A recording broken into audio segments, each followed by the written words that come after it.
Hello friends, welcome back once again. Friends, आज की class में हम लोग देखेंगे जल की अवशोषण की क्रियाविधि, अर्थात कि जल की अवशोषण होता कैसे है पौधों के अंदर, अर्थात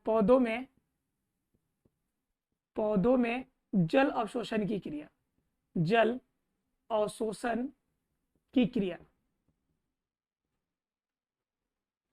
जल अवशोषण की क्रिया, अर्थात कि पौधों में जल अवशोषण की क्रिया कैसे होती है, इनके बारे में आज की क्लास में जानेंगे। तो देखिए, जल अवशोषण की बात कीजिएगा तो पता है कि पौधे को जल बहुत अधिक मात्रा में चाहिए, जल अधिक मात्रा में चाहिए, और अधिक मात्रा में चाहिए तो हमारा स्रोत भी, पानी पहुंचाने का सोर्स भी हमें बड़ा लेना पड़ेगा। अर्थात कि पानी का जो सोर्स होना चाहिए, जो पहुंचाने वाला जो मशीनरी होना चाहिए, वो भी बड़ा चाहिए हमें। जैसे मैंने पहले हम लोगों ने चर्चा किया था कि विसरण विधि है, हमने चर्चा किया था पहले कि प्रसरण विधि है।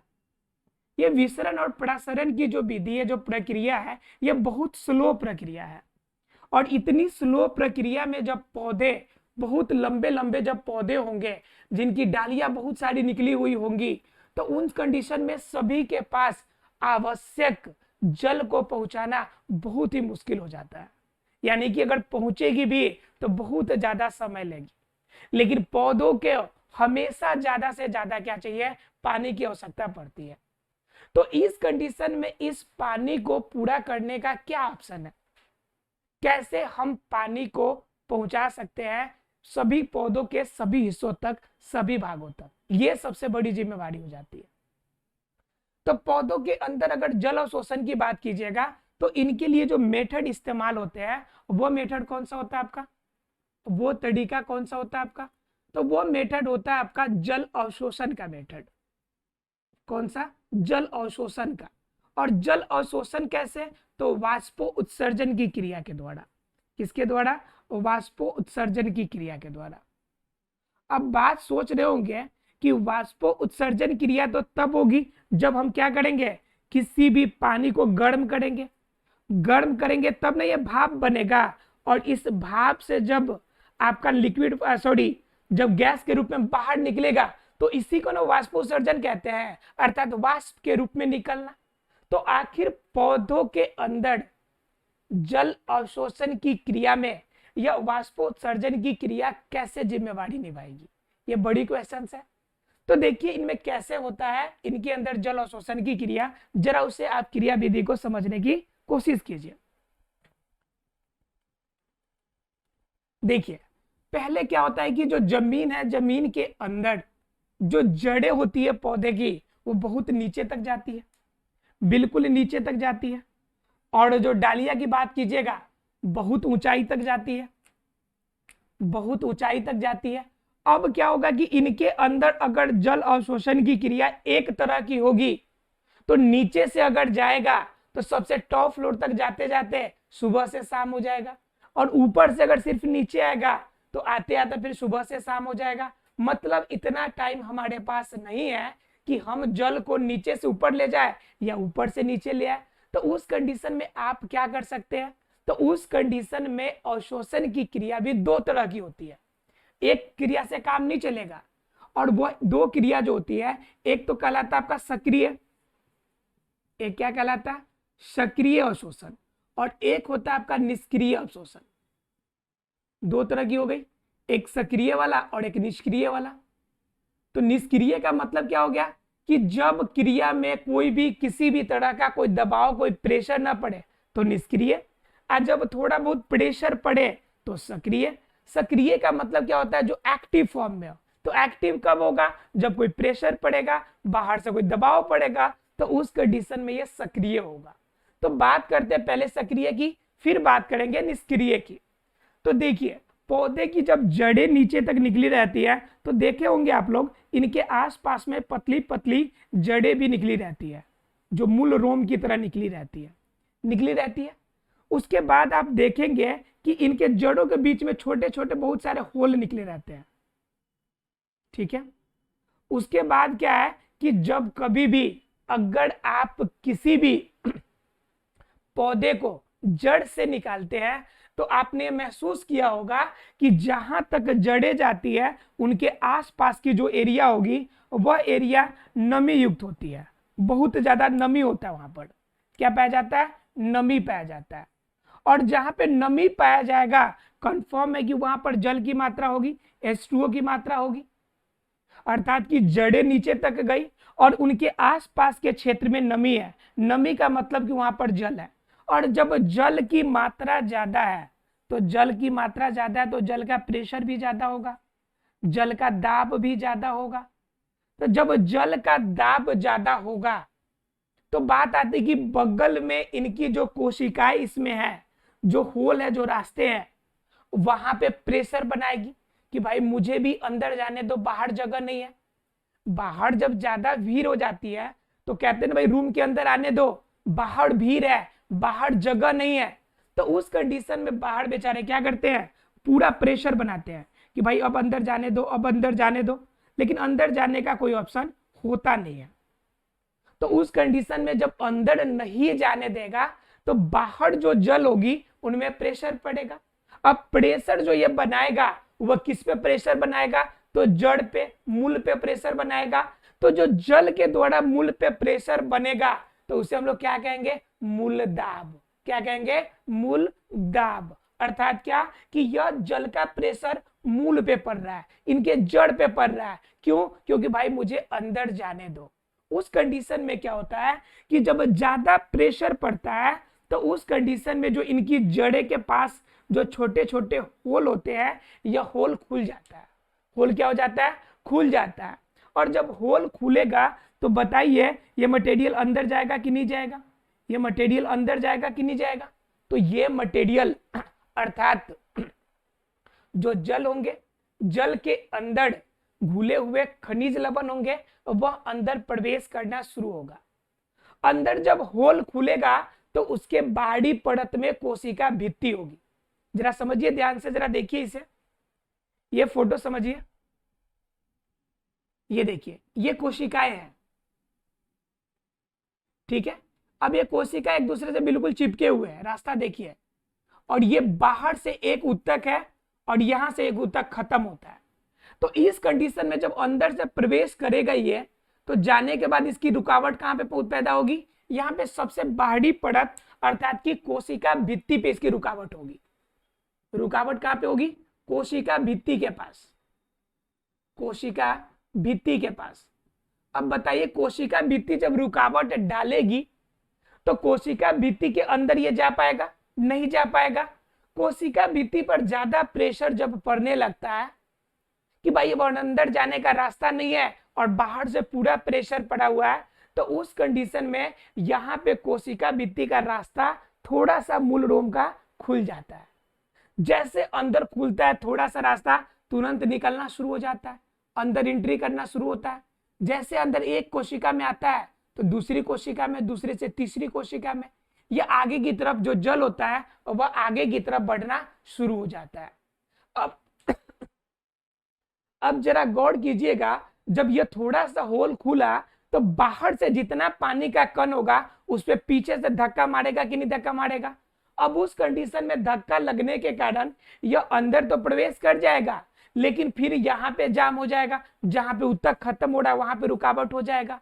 अब जब अंदर रुकावट होगा तो फिर ये धक्का देगा तो अगली झिल्ली टूटेगा। इस तरह से एक उत्तक से लेकर दूसरे उत्तक तक यह आगे की तरफ बढ़ेगा। तो जब ये आगे की तरफ बढ़ेगा तो कहां पहुंचेगा? तो ये पहुंचेगा अंतस त्वचा के पास। अंदर वाली जो त्वचा होगी अंतस त्वचा के पास में पहुंच जाएगा कि भाई अब हम अंदर जाने दो और मेरे पास कोई ऑप्शन नहीं है। जब अंतस त्वचा के पास पहुंच गया तो थोड़ा सा और धक्का मारेगा कि भाई और अंदर जाने दो, और अंदर जाने दो। धक्का खाते खाते पहुंच जाएगा ये जाइलम के पास। किसके पास पहुंचेगा? जाइलम के पास, कि भाई अब मेरे पास, मुझे जाने दो, कोई ऑप्शन नहीं है। अब इतना ज्यादा जाइलम पे प्रेशर पड़ता है कि जाइलम के अंदर जो वाहिकाएं होती है, जो नली होती है, उनमें ज्यादा से ज्यादा प्रेशर पड़ता है और इन वाहिकाएं की वजह से, प्रेशर की वजह से यह आसानी से ऊपर की तरफ चला जाता है। ठीक है, यहां पे जो प्रेशर की अगर बात कीजिएगा तो लगभग 3 एटमॉस्फेरिक प्रेशर अर्थात कि वायुमंडलीय दाब की बात कीजिएगा तो 3 वायुमंडलीय दाब लगभग जाइलम के वाहिकाएं के पास अवेलेबल होता है। और इतना जो आपका प्रेशर होता है वह लगभग उससे लगभग 10 से 20 मीटर ऊंचाई तक उसे ले जाने के लिए काफी होता है। तो ये क्या होता है कि इस तरह से प्रेशर बनता है और ये जाइलम की प्रेशर की वजह से आसानी से वह ऊपर की तरफ आगे वाष्पोत्सर्जन की क्रिया के द्वारा ऊपर चढ़ जाता है। ठीक है, अब क्या हुआ जरा गौर कीजिएगा, तो इसमें प्रेशर पड़ा और प्रेशर की वजह से इतनी जो आपकी जो ऊतक थे इन सभी जाइलम के पास पहुंचा, सभी कोशिकाओं तक जाने का रास्ता बनाया। तो कंप्लीट मेथड यहां पर जो हुआ वह दाब की वजह से, प्रेशर की वजह से। तो जब बाहरी रूप में प्रेशर पड़ेगा, बाहरी रूप में दाब पड़ेगा, तो यह मेथड क्या कहलाएगा? सक्रिय सक्रिय अवशोषण की क्रिया कहलाएगा। क्या कहलाएगा? सक्रिय अवशोषण की क्रिया। अर्थात क्या?